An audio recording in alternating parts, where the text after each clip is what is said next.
Welcome to టీ10 నేను రేవతి. ప్రపంచంలోనే అత్యంత ప్రజాదరణ కలిగిన నేతల్లో ప్రధాని నరేంద్ర మోడీ కూడా ఒకరు. ప్రతిపక్షాల విమర్శలు మాట ఎలా ఉన్నా దేశంలో అత్యంత ప్రజాదరణ కలిగిన నాయకుడు ఎవరు అని అడిగితే మోడీ పేరే మొదట వినిపిస్తోంది. అయితే నరేంద్ర మోడీ తర్వాత అంతటి ప్రజాదరణ కలిగిన నాయకుడు ఎవరు అంటే మాత్రం నీళ్లు నమలాల్సిందే. భారత ప్రధానిగా ఎన్నో చారిత్రాత్మక నిర్ణయాలు తీసుకున్న నరేంద్ర మోడీ పేరు స్వదేశంలోనే కాదు విదేశాల్లో కూడా మారు మోగిపోతోంది. అత్యంత శక్తివంతమైన భారత ప్రధానిగా కూడా నరేంద్ర మోడీ గుర్తింపు తెచ్చుకున్నారు. నరేంద్ర మోడీ తర్వాత బీజేపీ ప్రధానమంత్రి అభ్యర్థి ఎవరు అంటే తక్కువ చెప్పడం కష్టం.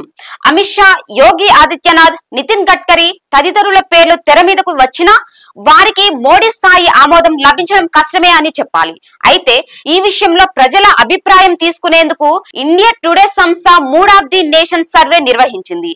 దేశంలోని మెజారిటీ లోక్సభ నియోజకవర్గాల్లో సర్వే నిర్వహించి ఆగస్టు ఎడిషన్ అంటూ విడుదల చేసింది. ఈ సర్వే ప్రకారం చూస్తే మోడీ తర్వాత ఏ నాయకుడికి చెప్పుకోదగ్గ స్థాయిలో ఆదరణ లభించలేదు. ఇండియా టుడే సర్వే ప్రకారం మోడీ తర్వాత రెండో స్థానంలో ఉన్న అమిత్ షాకు 25% మంది మాత్రమే మద్దతుగా నిలిచారు.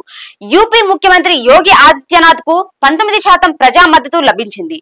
ఇక కేంద్ర మంత్రులు నితిన్ గడ్కరీ ప్రధాని కావాలని 13% మంది, రాజ్నాథ్ సింగ్ కు మద్దతుగా 5% మంది, శివరాజ్ సింగ్ చౌహాన్ కావాలని 5% మంది చెప్పినట్టు ఈ సర్వే వెల్లడించింది.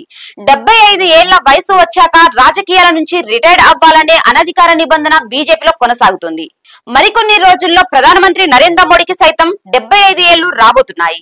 మోడీ కూడా ఈ నిబంధన పాటించి ప్రధాని పదవి నుంచి తప్పుకుంటే ఎవరు ఆ బాధ్యతలు చేపడతారనే ఆసక్తి నెలకొంది. ఇది ఇవాల్టి న్యూస్. చూస్తూనే ఉండండి టీ10.